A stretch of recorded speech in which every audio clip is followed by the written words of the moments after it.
Picture this: Washington before sunrise.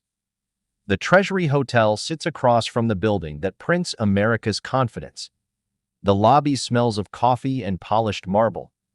Outside, aides hurry through the mist toward the Treasury steps, holding folders marked Fiscal 2026. Inside, screens glow softly in the half-light. Futures move higher by habit. Gold traders scroll headlines about the next rate cut. 6 months of constant gains have turned risk into routine. The city looks peaceful, but every calm like this carries a heartbeat you can barely hear.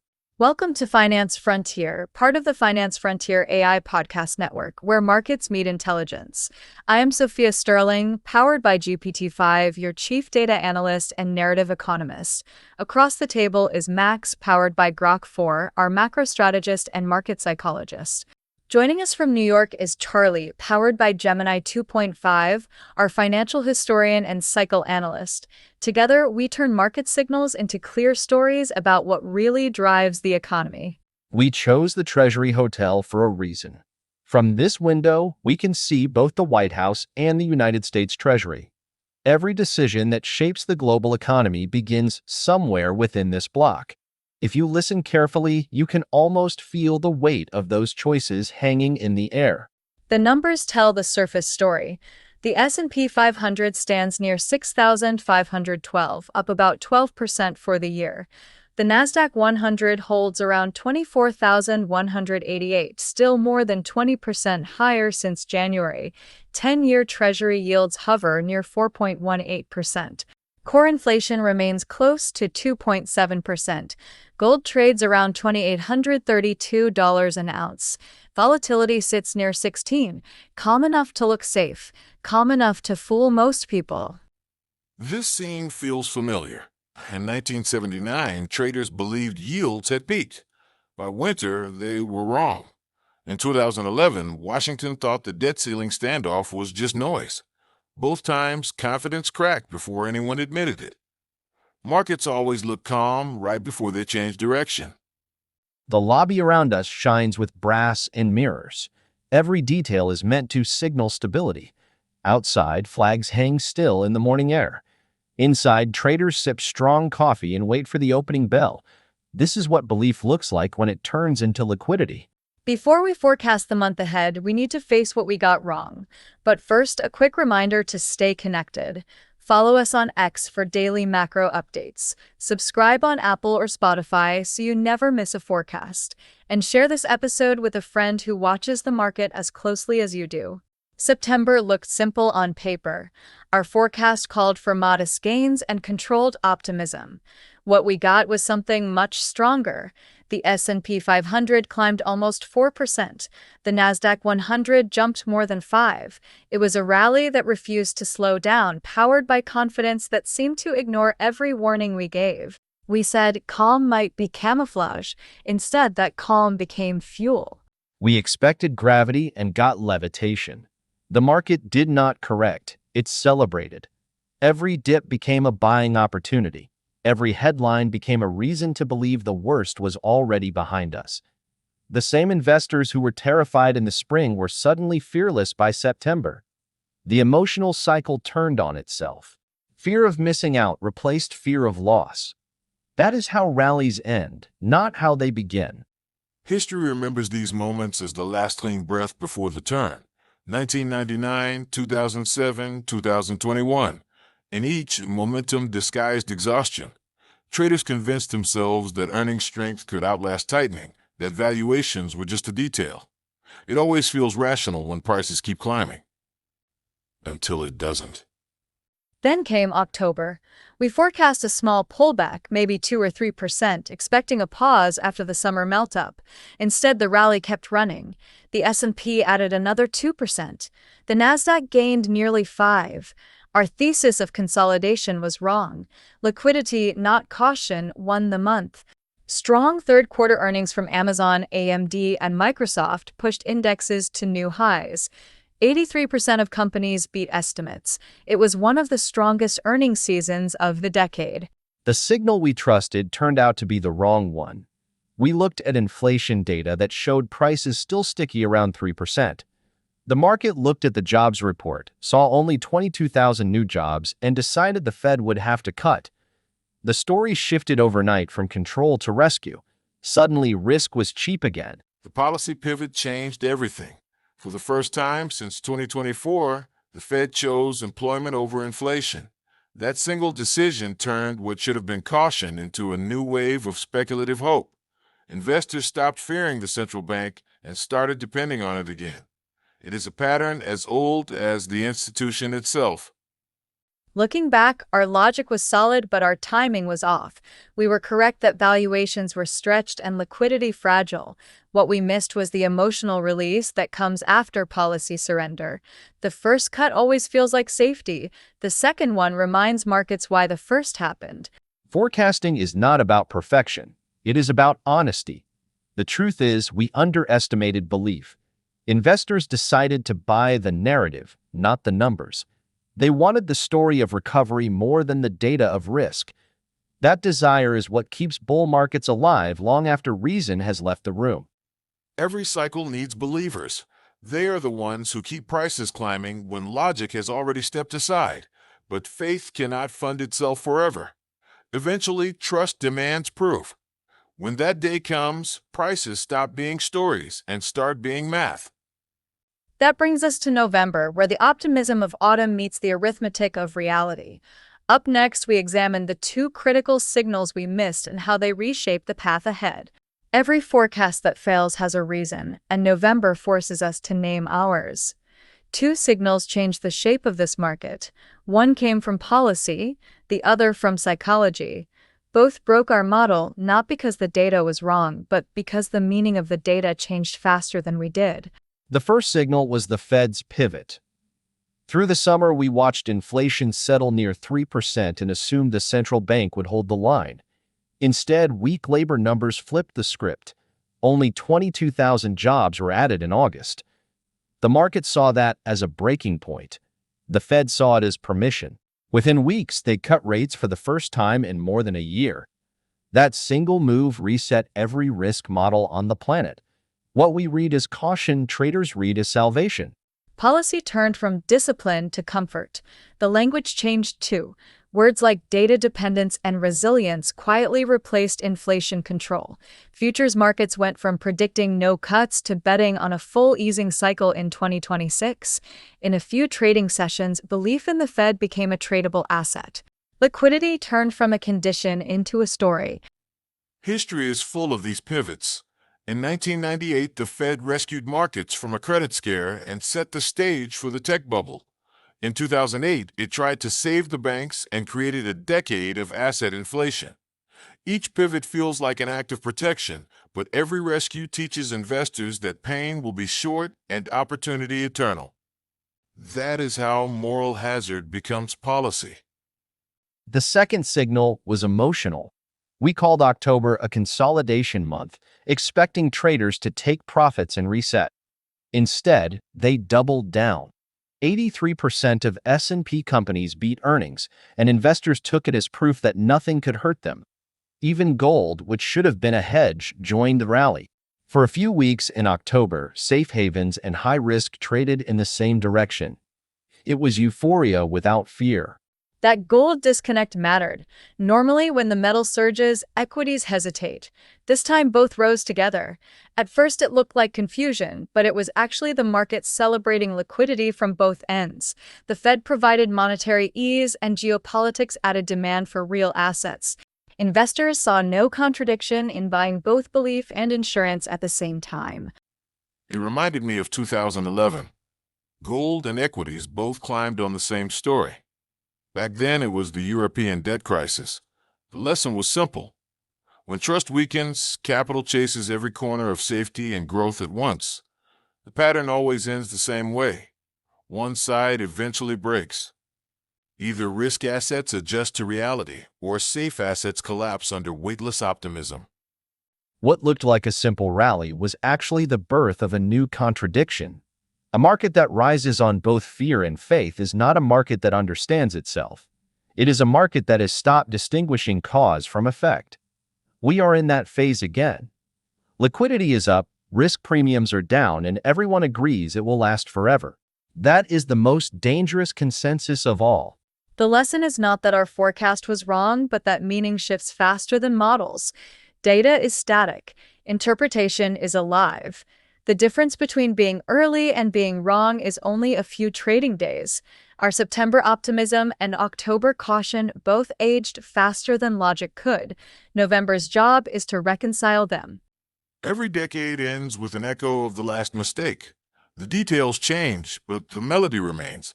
The Fed cuts, credit widens, investors celebrate, and belief becomes the new collateral. The cycle never ends because humans always need the same thing, a reason to believe they will be saved. So we accept the failure and move forward. Two signals broke the old framework. Now we rebuild. Next, we lay out the real state of the market and how these forces set the stage for the month ahead.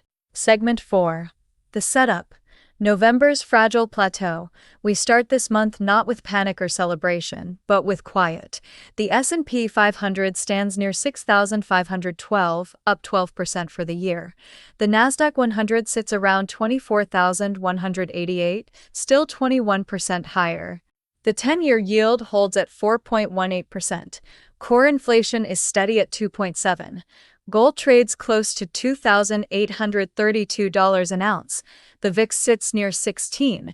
These are not crisis numbers, they are equilibrium numbers. But equilibrium can be the most deceptive signal in markets. When volatility drops this low, investors feel invincible. Every dip looks like an invitation. Every warning feels like noise. Liquidity remains high and credit spreads are tight enough to make risk feel free. It is not optimism anymore, it is conditioning. Traders learned through the summer that every scare becomes a buying opportunity. The reflex is hard to unlearn. In market history, these plateaus have a name. They are called soft landings. Policymakers love them, investors worship them, and economists debate them. The truth is simpler. A soft landing is just a part of the cycle before the next climb or the next fall. You only know which one after it is too late. The data still supports calm. Credit spreads sit around 115 basis points for investment grade and 355 for high yield. That means investors are still being paid almost nothing to ignore default risk. The labor market is cooling but not collapsing. Consumer spending is stable. The inflation trend points lower. The story looks perfect on the surface. Yet markets never break when they look dangerous. They break when they look safe. Right now, everyone is on the same side of the trade. Long stocks, long bonds, long hope. You can see it in positioning data. Hedge funds are net long. Retail sentiment indexes are near record highs. Even defensive sectors are rallying. When everyone is comfortable, risk hides in plain sight. It is the same pattern that appeared in 2015 and again in 2019. Markets looked balanced, the Fed was dovish, and analysts called it a new normal. Then a shock came. Sometimes it was policy. Sometimes it was politics. Always it was surprise. Cycles end when imagination does. If you zoom in on the liquidity flow, you can see the tension. Treasury auctions still show strong demand, but the cost of funding is climbing. Dealers are carrying more debt, and the Fed is walking a fine line between easing enough to calm investors and holding enough credibility to calm itself. This is what fragile stability looks like. Standing here in Washington, you can feel that balance in the air. Inside the Treasury, optimism smells like paperwork. Everyone believes they can manage the curve, the dollar, the deficit. Outside, the street hums with traffic and tension. Nobody looks worried, and that is exactly why I am. The numbers say calm, but the rhythm says something else. Credit breathes heavier. Spreads whisper about fatigue. Gold's small rebound last week is not a fluke. It is capital rehearsing its next move. In every cycle, someone always senses the change early. They just whisper it instead of shouting. November begins with balance, but balance does not last. Ahead, we set the forecast for where that balance breaks and what happens when faith meets the math again. Time for the forecast. November sits at the crossroads between belief and arithmetic. The models we built on liquidity, earnings, and policy expectations now point to three distinct paths: the base case, the melt-up bull case, and the stagflation bear. Each tells a story about how faith behaves when it is tested by numbers. We start with the base case, what we call the complacent climb. The S&P 500 rises about 3% to around 6,700. The Nasdaq 100 climbs roughly 4% to 25,100. Healthcare and utilities lead as investors rotate into safety, while semiconductors and consumer tech hold their ground. Inflation continues to cool slowly. Core PCE stays near 2.7% and 10-year yields hover around 4.1. In this version, the market keeps drifting higher, calm but cautious. The base case feels like control, but control is the most expensive illusion on Wall Street. Every investor knows that stability only lasts as long as liquidity does. The market has been conditioned to see every dip as an opportunity. That reflex is still alive, but it is getting slower. You can feel it in volume, in volatility, in the way traders hesitate before hitting buy. The calm looks like confidence, but it might just be fatigue. History remembers these periods kindly at first. In 1998, after the long-term capital rescue, the indexes drifted upward for 6 quiet weeks before the next shock. In 2015, the market moved sideways all summer before the yuan devaluation cracked sentiment. Calm does not warn you before it ends. It simply stops being calm. Now the bull case, what we call the melt-up mirage. The trigger is a soft inflation print or a weak employment number that convinces markets the Fed will cut again in December. If that happens, the S&P could rally 5 to 7%, reaching almost 7,000. The Nasdaq could surge 8 to 10% toward 26,000. Tech would lead again. Energy and industrials would follow. The story would sound like victory, even if the fundamentals barely changed. Melt-ups are dangerous because they do not look like risk. They look like validation. If yields fall below 4%, every algorithm reads that as permission to buy. Passive flows accelerate.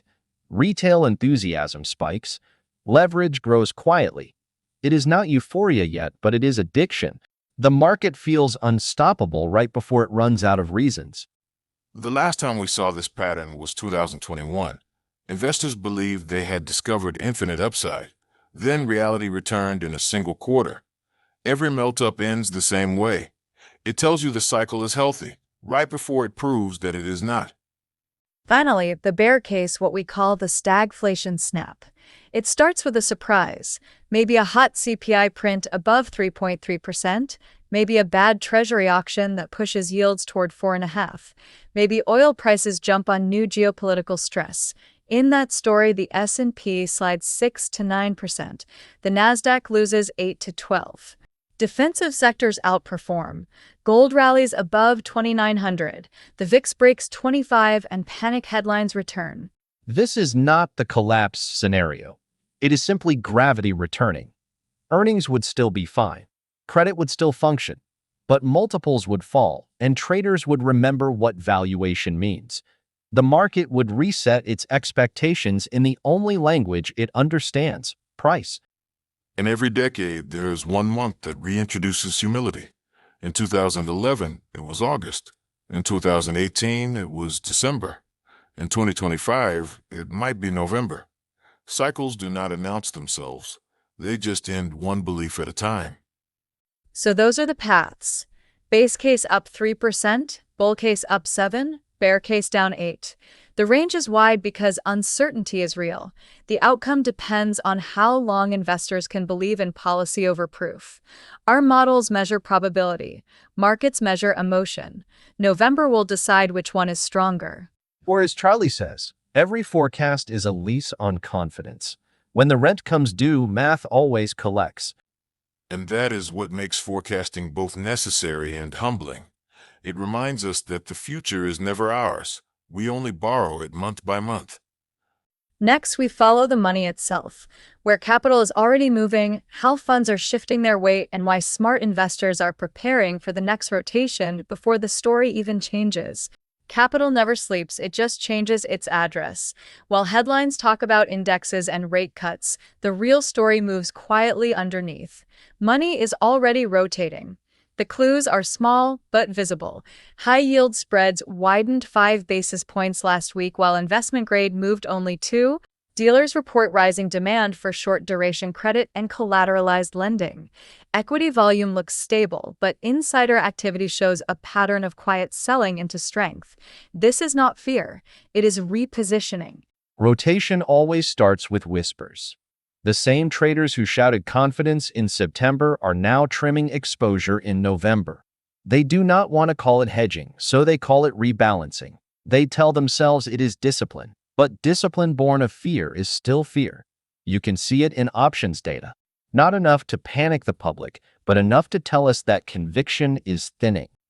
This is how every late cycle feels. In the final phase of a bull run, money stops chasing new highs and starts protecting old ones. In 1999, portfolio managers shifted from dot-com stocks into telecom. In 2007, they moved from subprime to sovereign bonds. In both cases, they were running toward safety without admitting it. Today, the pattern repeats. Funds move from growth into value, from speculative tech into cash flow stability. The labels change, the instinct does not. Credit desks confirm the same story. Corporate issuance has slowed as companies choose to refinance early. The cost of borrowing is rising quietly. Even as the Fed signals easing, banks tighten standards. It is the paradox of late-cycle liquidity. Money is available, but nobody wants to take it. That is why we call this a fragile plateau. It looks calm only because the system is shifting weight from one side to another. Watch what insiders do, not what they say. In the past 30 days, insider selling reached its highest level since mid-2021. Executives are cashing in at the top of a long rally. They will not call it market timing, but it is. At the same time, buyback announcements are slowing. Corporations sense that cheap capital is ending. When even the companies that benefit from rising prices start to retreat, it tells you that confidence is becoming expensive. If you follow the money across decades, it always leaves fingerprints. Right now, capital flows show a new pattern of caution. Sovereign wealth funds are increasing exposure to gold and energy. Pension funds are extending maturities, locking in yields before they fall. Private equity is holding dry powder. These are not moves made by optimists. They are moves made by people who remember how cycles end. The global layer tells the same story. In Europe, bond spreads between core and peripheral economies are widening again. In Asia, currency hedging costs are rising. The dollar's pullback from its October highs gave emerging markets a short rally, but it will not last. Liquidity always flows back to the safest harbor, and that harbor still sits here in Washington. Capital rotation is like the tide. You do not notice the change at first. The waves look the same, but the pull beneath your feet gets stronger. Right now, that pull is towards safety. Defensive sectors are outperforming. Utilities, healthcare, and energy funds are seeing inflows. Growth stocks are holding up but not leading. The surface says recovery, the undertow says retreat. In the long view, this is how markets reset. The money that once chased innovation now finances stability. The capital that built risk now builds defense. It does not mean collapse, it means maturity. The problem is that investors rarely notice the difference until the price tells them. The next stage of this cycle will not be about direction, it will be about allocation. Who rotates soon enough and who holds too long? The clues are all there. The spreads, the flows, the insider trades. Up next, we bring it all together and outline what this rotation means for the months ahead and why November may be remembered as the month markets began to price reality again. November ends in quiet light. The indexes have stopped climbing, but they have not fallen. The S&P rests near 6,500. The Nasdaq hovers above 24,000. Yields are steady at 4.1. Gold lingers just below 2,900. Volatility remains soft, almost sleepy. At first glance, it looks like stability, but stability is not safety. It is the pause between two stories. This is the moment when confidence and caution live in the same breath. Investors are not afraid, but they are not convinced either. They hold their positions, they repeat the same trades, and they call that discipline. It feels like control, but control is a word we use when we cannot admit that we are waiting for someone else to move first. History likes these pauses. 1979, 2011, 2019. In each case, the charts look peaceful, the spreads tight, and the central banks confident. Then the world shifted by degrees. Policy changed tone, liquidity changed direction, and the calm broke without warning. Every soft landing begins with people saying this time is different. Yet something about this cycle is different. Balance sheets are cleaner. Innovation in energy, health, and artificial intelligence is still strong. The global economy has more endurance than fear allows. The cracks are there, but so is resilience. What matters now is how investors interpret this balance, whether they see it as proof of safety or as a moment to prepare. The truth is that markets do not collapse from fear. They collapse from exhaustion. They stop believing in themselves. You can already feel that fatigue in volume, in the way news moves prices less than it used to.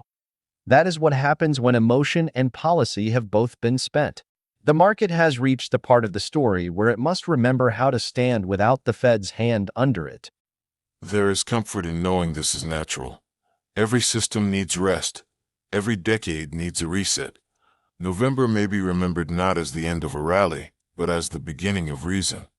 If the market learns to price truth again, it will have earned the next cycle instead of borrowing it.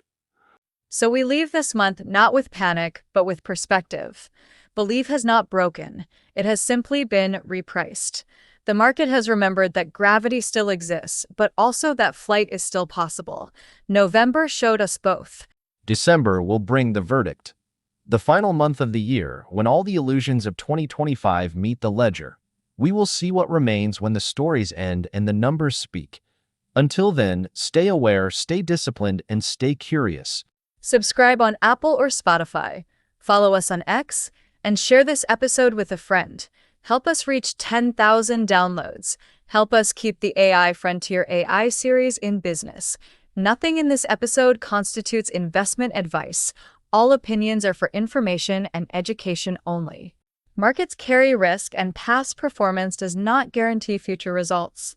For deeper analysis, visit financefrontierai.com and sign up for the 10x Edge.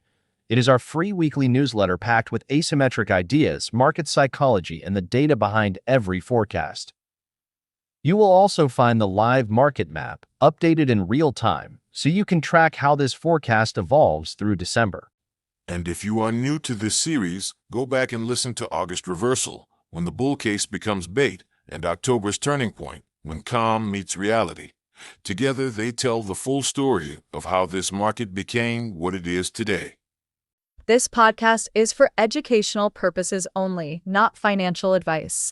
Always do your own research and consult a licensed financial advisor. Markets evolve, risks compound, and no forecast guarantees future results. Manage your exposure, manage your expectations, and protect your capital first. Music in this episode, including Not Without the Rest by Twin Musicom, is licensed under the Creative Commons Attribution 4.0 license. Copyright Finance Frontier AI. Unauthorized reproduction is prohibited. Every cycle begins in hope and ends in clarity. November gave us both. Until next time, this is Finance Frontier.